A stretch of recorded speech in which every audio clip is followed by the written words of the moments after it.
Hi, welcome back. Or if you're new, welcome. My name is Chris. This is my shop, Make the First Cut. Today we're going to continue on with this Adirondack Style Table build. We're at the point now where we can start thinking about the decorative pieces we're going to put on it, which, in case you're not familiar with the Adirondack style, they use the sticks and the branches they find out in the wood as decorative features on the faces of their tables or their cabinets or whatever they happen to be building. But you have to clean this stuff up before you go applying any kind of stain or finish to it down the line. So we're going to be doing that today. I'll show you at least how I do it. We need to get the dirt, debris, and any kind of loose bark off of this before we think about staining it.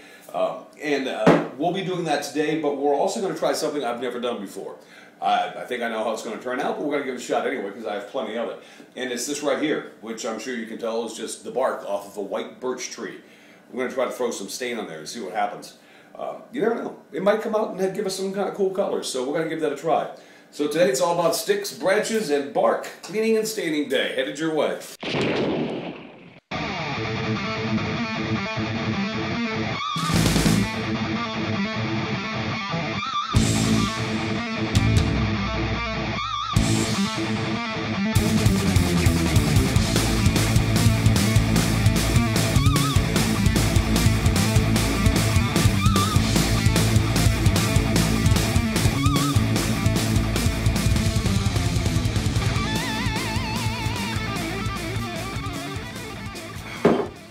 Okay, now before we get started on this, a couple things I want to go over.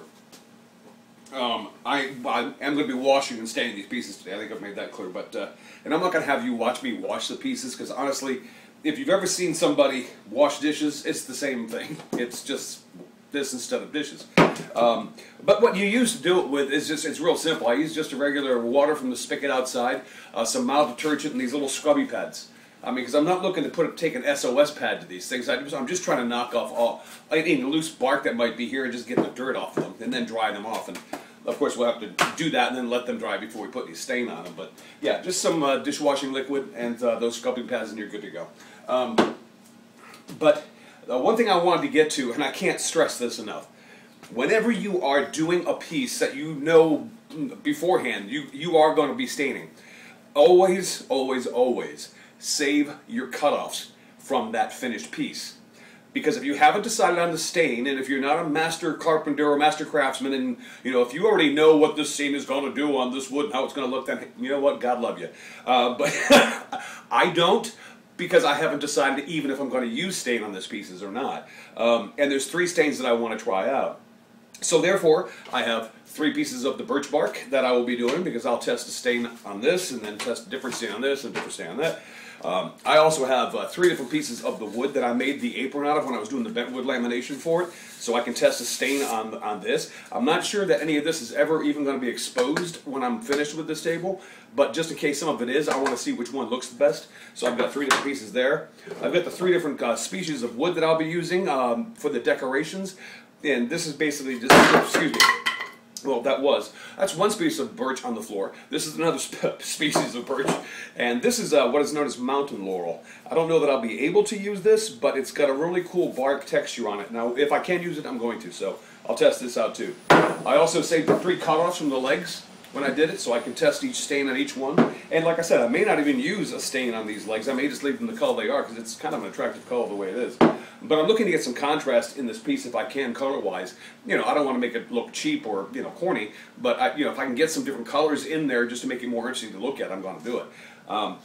But there are times when, especially in my case currently, I only have 1 piece of this wood. There are no cutoffs from it, and this is the whole piece of wood is going to be part of the project. So, what do you do then? I mean, you want to test. If I was going to stain this, and I'm not going to, I'm going to put a clear coat on it. But if I was going to stain this, what do? Well, this is the face of it.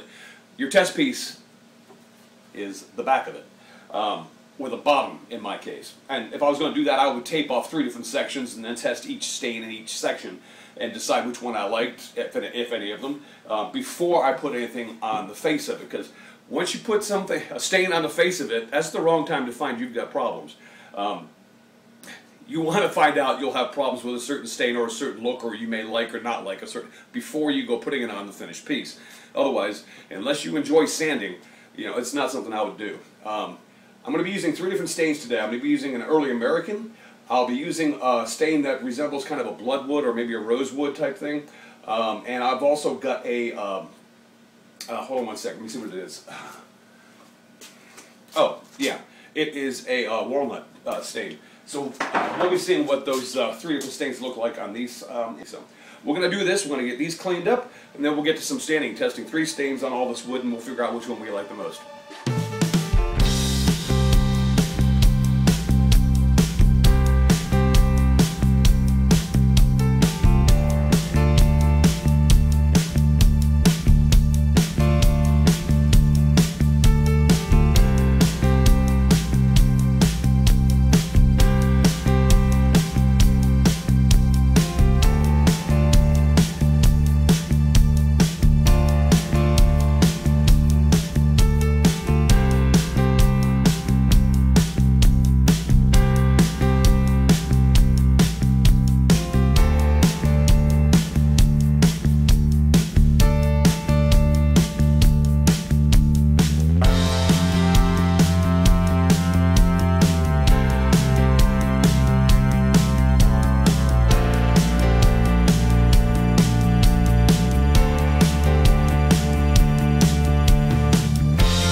Alright, so there you go. It's I know it's difficult to tell the difference on this, not only because of the lighting in my shop, but to be quite honest with you, the difference, it really isn't that much, especially between the English chestnut and the early American on this type of wood. Now, because I got some branches that I did as well from that same tree.